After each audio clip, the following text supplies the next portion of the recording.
Hello and welcome back to the Note. Markets are currently in a state of suspended animation ahead of the news from the Fed that we'll be getting tomorrow.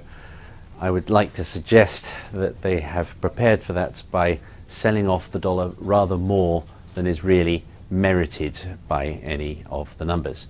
Now, what we saw in markets today was quite a poor day for European stocks, and you also saw a mediocre day for the stock market here in the States, largely hampered by Apple, which despite producing results on Monday night that were considerably better than many had been expected, saw its market cap fall by some $11 billion today. Obviously, a lot of optimism had been baked into that price. What is most intriguing, though, is what is happening in the foreign exchange market. You've seen a very significant sell-off in the dollar. On a trade-weighted basis, it's down some 4% now from its peak of last month, and that presumably is because people are getting ever more confident that the Fed isn't raising rates as early as they had thought and are preparing for some kind of dovish pronouncement from the Fed tomorrow. They may be overdone, and that shows up particularly if we take a look at sterling. This is how sterling has done against the dollar over the last year.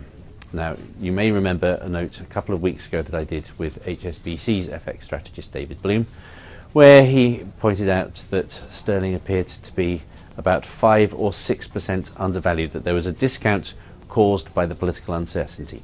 Now, the political uncertainty has not in any way dissipated since then. The campaign continues. It's still wide open what will happen when the election actually happens next week. And yet sterling has regained 5 or 6% over that period. It's now comfortably above its 100-day moving average. The trend seems to be upwards. That is quite remarkable given the degree of uncertainty that continues.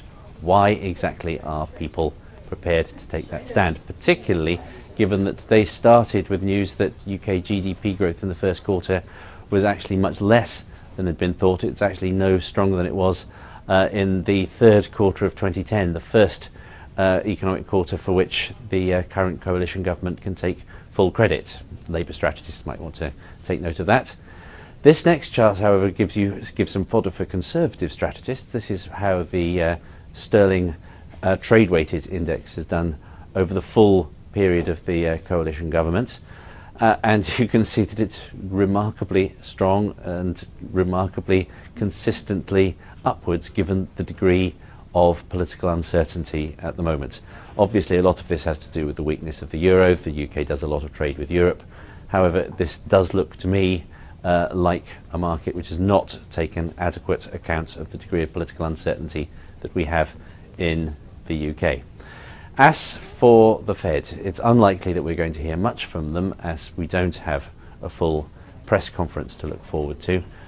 It's highly unlikely that they will commit themselves to a rate rise in June, and if they did so, that would have a very dramatic market reaction.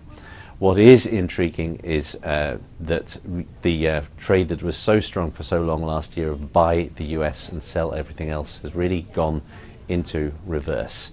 If you compare the US to the EFA, to the rest of the developed world, it's dropped some 9% since its peak in January, and if you compare it to the emerging markets, it's dropped more than 10%. That trade certainly looked very overdone. The speed of this correction might also now be overdone. Let's hear what the Fed has to say tomorrow.